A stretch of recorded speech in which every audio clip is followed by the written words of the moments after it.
Graça e paz, amados, vamos à nossa série de estudo Guia Fácil para Entender o Apocalipse. Embora não estejamos ainda no livro de Apocalipse, nós já trouxemos algumas informações importantes, interessantes, para quando a gente entrar no livro de Apocalipse ficar mais fácil para o entendimento daquilo que está na revelação. Já falamos sobre profetas, já falamos sobre profecia, já falamos sobre como entender como interpretar uma profecia. Já entramos agora no acontecimento dos últimos tempos, falando semana passada sobre as últimas coisas, né? E falamos o seguinte, como introdução na semana passada, que o mundo que a gente vive hoje, ele está organizado em torno do princípio da similaridade ou da uniformidade. Esse princípio diz o seguinte, que o mundo de ontem, né, é o mesmo de hoje, e que o mundo de amanhã será o mesmo de hoje, ou seja, nada muda. Essa é uma atitude moderna, totalmente previsível e anunciada bem antes pelo apóstolo Pedro, na palavra de Deus, em sua segunda epístola, no capítulo 3, versículo 3 e 4, que diz o seguinte: para começar, vocês precisam saber que nos últimos dias os zombadores viverão seus anos de glória, reduzindo tudo ao nível mais baixo, eles nos provocarão e perguntarão: então, o que aconteceu com a promessa da vinda de Cristo? Nossos antepassados estão mortos e enterrados e tudo está como sempre esteve desde o primeiro dia da criação. Nada mudou. Amados, que o Senhor nosso Deus aplique ao meu coração e ao seu coração a sua palavra, que imprima em nós o desejo de, à luz do Espírito Santo, meditar na palavra de Deus e desejar ardentemente crescer nesse conhecimento para os nossos dias e para os dias futuros. Relacionado a esse princípio, a gente sabe que as pessoas elas têm uma tendência de ignorar ou de menosprezar o fato de que o mundo foi criado pela palavra de Deus a partir do nada. E essas pessoas também acham irrelevante o fato de que muitos séculos atrás, no que parecia ser um dia comum, Deus destruiu o mundo com um dilúvio. Vimos esses dias, né, o julgamento de Deus sobre o Egito, em que Deus trabalha ali com 10 pragas, julgando todos os deuses do Egito. E com o mesmo desprezo, essas pessoas não levam em conta esses fatos e o fato de que a vida na Terra não vai continuar existindo do mesmo modo como a gente tinha 3 meses atrás, né? E como a gente tem hoje. Por quê? Porque Deus anunciou na sua palavra de forma antecipada que o fim de nossa era será marcada por uma série de acontecimentos assombrosos e espetaculares. Então vamos continuar falando sobre os últimos dias, como disse, vamos pensar hoje sobre o arrebatamento. E em referência ao arrebatamento, a palavra de Deus nos mostra que Cristo, ele vai retornar nos ares e vai levar com ele para o céu todas as pessoas vivas ou mortas que confiaram nele como Salvador. Ou seja, Jesus vem buscar a sua noiva, a igreja. E a palavra de Deus diz que em 1 Tessalonicenses 4,17, os crentes serão arrebatados entre nuvens para o encontro com o Senhor nos ares, assim como também em 1 Coríntios 15:52, o apóstolo Paulo diz: no momento, no abrir e fechar de olhos. Ou seja, o arrebatamento vai acontecer assim, no vapt-vupt. Então, embora a gente tenha outras interpretações a respeito de quando o arrebatamento vai suceder, né? Dentre elas, nós temos aqueles que creem que o arrebatamento vai acontecer no meio da tribulação. Outros creem que o arrebatamento vai acontecer pós-tribulação. Obviamente que a gente respeita essas interpretações, bem como outras, porque elas não interferem naquilo que a gente crê. Para além da interpretação, que é que somos salvos em Cristo Jesus. Embora a gente creia e vai transmitir para você a visão pré-tribulacionista, ou seja, que o arrebatamento vai se dar antes da tribulação. Por quê? Porque nesse período vai acontecer um intenso derramamento da ira de Deus, como descreve Apocalipse 6,17, que diz assim: o grande dia da ira deles chegou. Quem pode suportar? E a mesma palavra de Deus diz, tomando por base o que Jesus vai fazer em nosso favor. Em 1 Tessalonicenses 1,10, Paulo diz que Jesus nos livra da ira vindoura.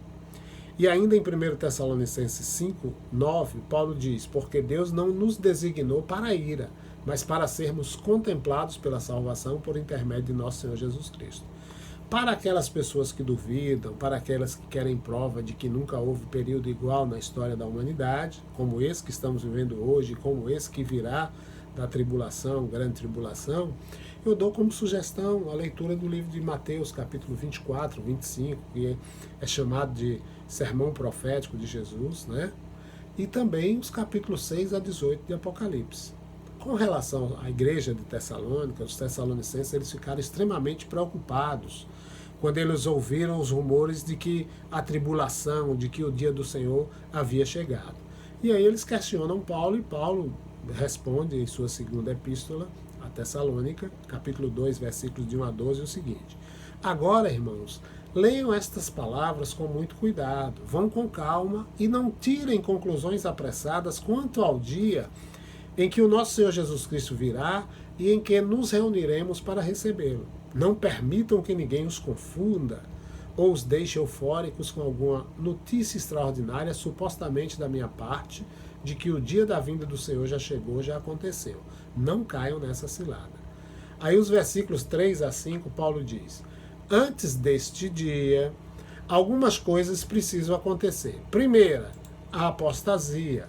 Segunda, a manifestação do causador da anarquia, um verdadeiro fantoche de Satanás.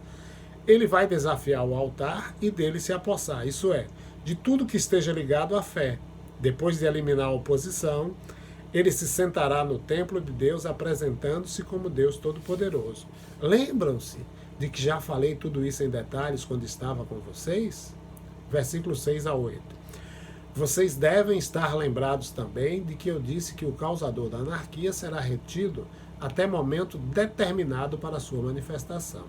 Isso não quer dizer que o espírito de anarquia já não esteja atuando. Está sim, só que de maneira secreta, muito sutil. Mas virá o tempo em que ele terá liberdade de ação e se apresentará. Mas não se preocupem. O Senhor Jesus estará com vocês e o destruirá. O Senhor aparecerá e pronto. É o fim do causador da anarquia. Versículos 9 a 12. A vinda dele é obra de Satanás. Seu poder, sinais e milagres não passam de truques malignos que operam a favor dos que odeiam a verdade, que poderia salvá-los. E uma vez que são tão obcecados pelo mal, Deus lhes entregará ao mal, vão ter o que desejam. Como se recusa a confiar na verdade, serão banidos para o mundo da mentira que eles escolheram. É que os irmãos de Tessalônica ficaram apreensivos por quê? Porque pensavam que o arrebatamento tinha acontecido e que eles não tinham sido levados. E por isso o apóstolo Paulo passa a lembrar eles de que determinados eventos, determinadas coisas deveriam acontecer antes da tribulação ter início, coisas que ainda não haviam acontecido. E além disso, o arrebatamento é completamente diferente da segunda vinda, que vamos estudar posteriormente, né, que vai se dar no final da tribulação, no período do milênio. Então, muitos vão ridicularizar o fato de Jesus estar voltando outra vez e que um tempo de julgamento e calamidade está por vir. O apóstolo Pedro nos advertiu, como lemos, né, 2 Pedro 3, 3 e 4. Então, o arrebatamento é isso aí. Então, por que a gente crê que o arrebatamento vai se dar antes da tribulação? Tá? A visão pré-tribulacionista. Vamos ver alguns pontos. A gente precisa também considerar essa questão do tempo, né, da tribulação em relação à segunda vinda de Cristo. Eu vou passar algumas razões. Não vou citar os versículos bíblicos, embora os tenha anotado. E se você, porventura, quiser o estudo completo, com os estudos, você me pede pelo WhatsApp ou por telefone e a gente transfere para você o texto de forma tranquila. Quais seriam as razões para a gente ver, né? A gente vai ver o argumento histórico, a hermenêutica bíblica, a natureza da tribulação, a natureza da igreja, a doutrina da iminência, a obra do Espírito Santo, a necessidade de um intervalo entre o arrebatamento e a segunda vinda de Cristo e também o contraste entre o arrebatamento e a segunda vinda de Cristo.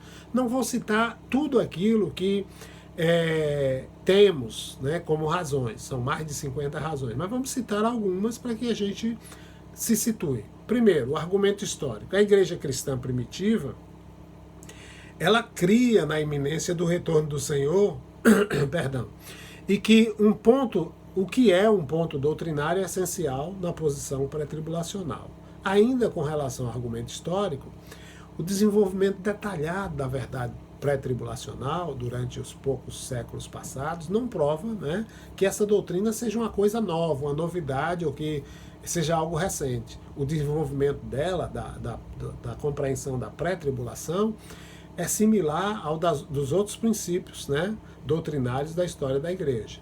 Com relação à hermenêutica, a posição pré-tribulacionista é o ponto de vista que permite uma interpretação literal de todas as passagens do Antigo Testamento e do Novo Testamento relacionados à grande tribulação. E terceiro, a posição pré-tribulacional vai distinguir claramente o que está como profecia para Israel, o que está como profecia para a igreja, em seus respectivos programas. E qual é a natureza da tribulação? O pré-tribulacionismo ele vai conservar a distinção bíblica entre a grande tribulação e a tribulação, que vai anteceder, né, a grande tribulação. A grande tribulação ela é devidamente interpretada pelos que creem no arrebatamento antes da tribulação como tempo de preparo para a restauração da nação de Israel. Então, o propósito da tribulação não é preparar a igreja para a glória. A igreja ela vem sendo preparada para, na pré-tribulação, ser convocada ao soar da trombeta ao encontro com o Senhor nos ares. Relacionado à natureza da igreja, o arrebatamento da igreja nunca é mencionado em nenhuma passagem referente à segunda vinda de Cristo após a tribulação. E a igreja, como vimos em 1 Tessalonicenses, dentre outros textos, ela não está destinada à ira. Portanto, a igreja não pode entrar no grande dia da ira deles, né? A igreja não será surpreendida pelo dia do Senhor, que inclui a tribulação. Então, é importante a gente entender isso. Outros pontos com relação à obra do Espírito Santo, né? O Espírito Santo na qualidade daquele que restringe o mal. Ele não vai poder ser retirado do mundo a menos que a igreja na qual o Espírito habita, né? Na qual habita o Espírito, né? Ela seja retirada ao mesmo tempo. A tribulação ela não pode começar enquanto essa restrição não for suspensa. E as outras visões, né, excluem essa compreensão. É importante a gente entender o que está lá em 2 Tessalonicenses capítulo 2. Outra questão é que o Espírito Santo, na qualidade de restringidor, ele vai ser tirado do mundo antes de se revelar o iníquo, né, que dominará o mundo durante o período da tribulação. Está lá no texto que lemos de 2 Tessalonicenses, versículos de 6 a 8. E outra coisa é a necessidade de um intervalo entre o arrebatamento e a segunda vinda de Cristo. De acordo com 2 Coríntios capítulo 5, versículo 10, todos os cristãos da presente era deverão comparecer perante o tribunal de Cristo nos céus.